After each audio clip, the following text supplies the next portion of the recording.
Bienvenue dans le 22 minuit, toute l'actu vue du Sud. Voici les titres de ce journal. 102 animaux ont été saisis au marché aux puces de Marseille. Il s'agit pour la plupart d'espèces protégées qui sont interdites à la commercialisation. Dans le Gard, 2 plaintes ont été déposées à la gendarmerie après la découverte faux billets de 10 €. La police lance un appel à la vigilance auprès des commerçants. Les municipales avec le Front de gauche qui a choisi de partir seul au premier tour à Marseille. Jean-Marc Coppola, la tête de liste, espère bien faire un score à 2 chiffres.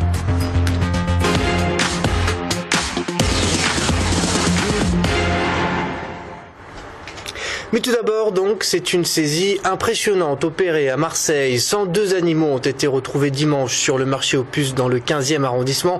Il s'agit d'espèces protégées, donc interdites à la commercialisation. 7 personnes ont été interpellées dans cette affaire et en attendant, les animaux ont été recueillis par des particuliers. Les explications de Sidonie Caneto.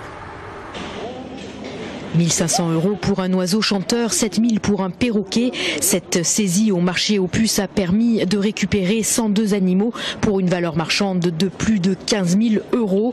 Un commerce illégal mais très lucratif.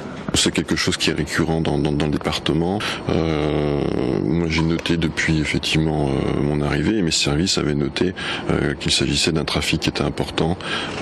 Et ça fait plusieurs années que ça perdure.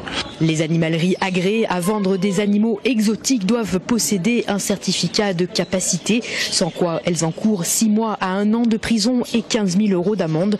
La tentation est pourtant grande dans une région où la demande est forte. Les Méditerranéens sont des fervents amateurs d'oiseaux chanteurs, dont tous les petits oiseaux chanteurs de type sauvage, et donc protégés comme le fameux chardonneret, les petits verdiers. Et donc cette habitude crée un marché parallèle puisque ces animaux sont protégés.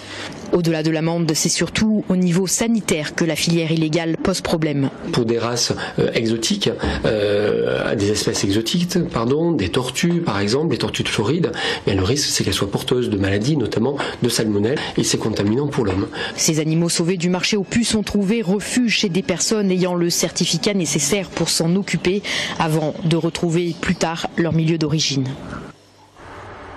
On part dans le Gard à présent où 2 plaintes ont été déposées à la gendarmerie après la découverte de faux billets de 10 € à Bagnols-sur-Cèze. La direction de la sécurité publique du Gard lance un appel à la vigilance auprès des commerçants. Vous avez une petite partie sur billet de 10 où vous pouvez constater par frottement une certaine rugosité de cette partie-là. Ensuite, deuxièmement, vous avez un petit hologramme couleur argentée qui par contraste vous révèle une fois la valeur du billet et une fois un deuxième symbole.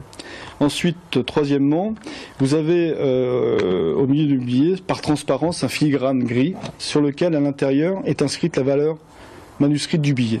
Le 4e point qui est vraiment facile à repérer, c'est lorsque vous, par transparence, vous regardez la valeur du billet, les chiffres sont bien juxtaposés. Voilà, ce sont 4 petits contrôles qui ne prennent pas beaucoup de temps et qui peuvent vous permettre de ne pas être escroqué.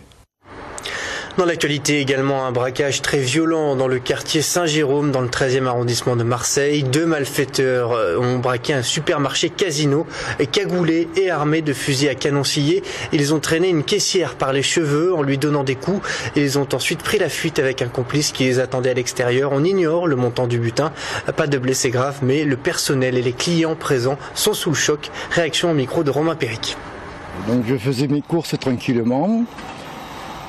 J'étais au rayon crèmerie, j'ai entendu crier, voilà. Donc je me suis dit, il se passe quelque chose. J'ai vu que le personnel de casino a réagi de façon très professionnelle. On a vu arriver après une caissière qui avait été violentée sur la caisse 5. On commence à se demander une chose sur Marseille, c'est est-ce qu'on peut faire ses courses en sécurité à 8h15 ? Au chapitre social, à présent, journée porte close dans les caisses d'allocation familiale des Bouches-du-Rhône. Les salariés de la CAF sont en grève. Ils protestent contre la réorganisation de l'accueil des allocataires puisque désormais, ils ne pourront être reçus uniquement sur rendez-vous. Inimaginable pour les grévistes qui comptent déjà 2 mois de retard sur le traitement des dossiers. On écoute le secrétaire général de la CGT CAF 13, il est interrogé par Romain Péric. On n'a plus les moyens aujourd'hui à la CAF des Bouches-du-Rhône d'assurer correctement nos missions de service public, nos deux principales missions qui sont à la fois de traiter bien sûr les dossiers des allocataires dans les temps, résorber ce retard, et en même temps recevoir notre public allocataire. Nous n'avons plus les moyens humains de pouvoir le faire. Donc nous réclamons depuis des années, nous réclamons encore aujourd'hui à travers cet appel à la grève, des moyens supplémentaires, des effectifs supplémentaires dans tous les secteurs, dans tous les territoires du département pour renforcer les équipes à la fois à la production et dans les accueils. On ouvre maintenant notre page spéciale municipale.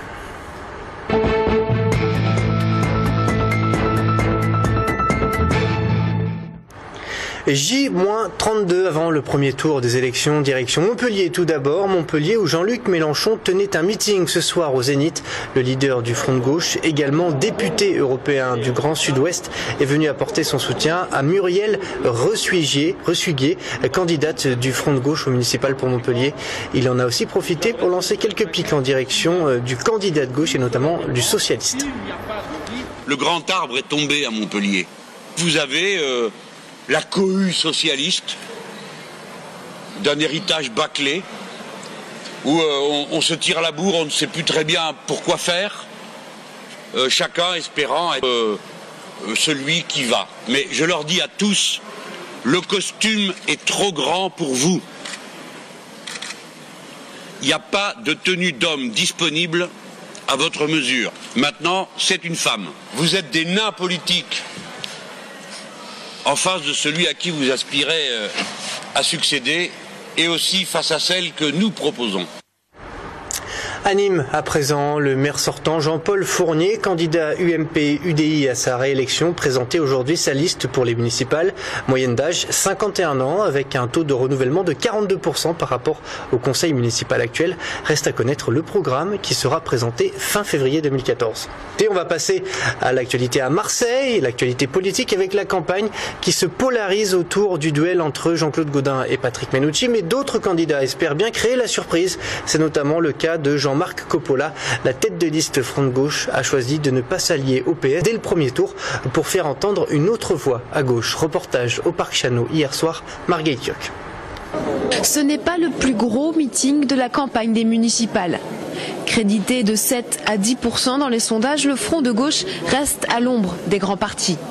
Il y a une question effectivement de pensée dominante qui est un débat entre la soi-disant gauche et la plutôt droite. C'est vrai qu'on n'est pas toujours soutenu par les médias, mais après la population nous connaît, nous rencontre sur les marchés régulièrement.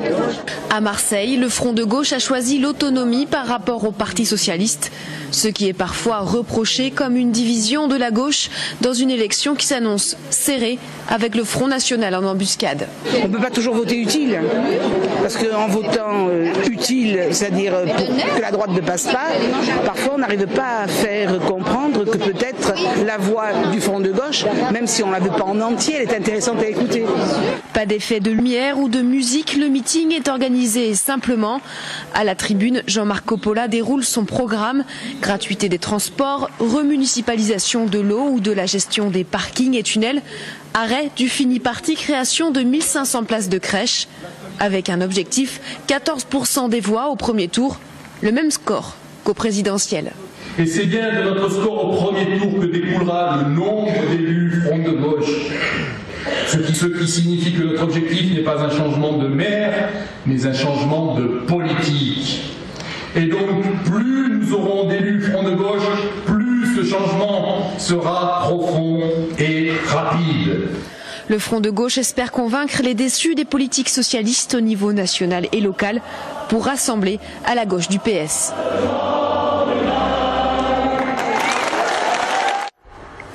Dans le reste de l'actualité, le mystère reste entier. Dans l'enquête sur le quadruple homicide de Chevaline, aucun lien n'a pour l'instant été établi entre l'homme de 48 ans interpellé hier et les meurtres. Les armes retrouvées chez lui, l'ADN et même le véhicule, autant d'éléments qui ne correspondent pas à ceux recherchés par la police.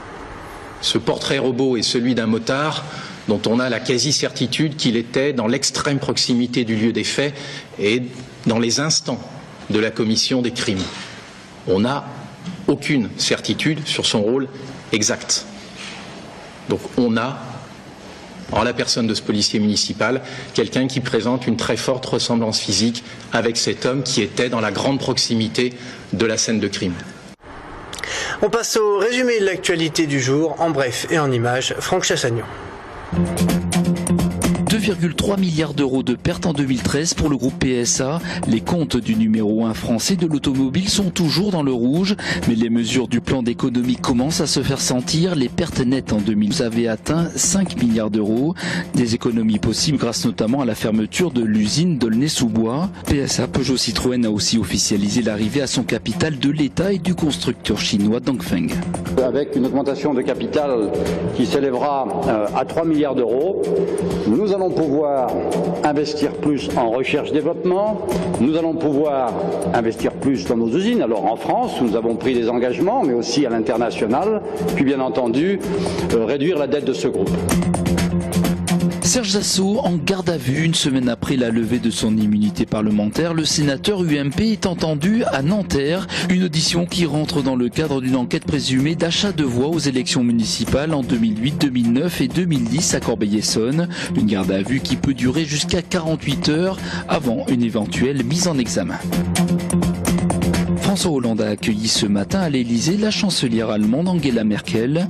Les deux dirigeants se sont entretenus une bonne heure avant de présider le 16e Conseil des ministres franco-allemands. Au cœur des discussions, l'aggravation de la crise ukrainienne. On termine ce journal avec l'affiche de la Feria de Nîmes qui a été dévoilée. La ville se pare d'habits de lumière et c'est une photographie du costume porté par José Tomás en septembre 2012 lors d'une corrida mythique où le torero a triomphé seul contre 6. Cette photo donc qui a été choisie.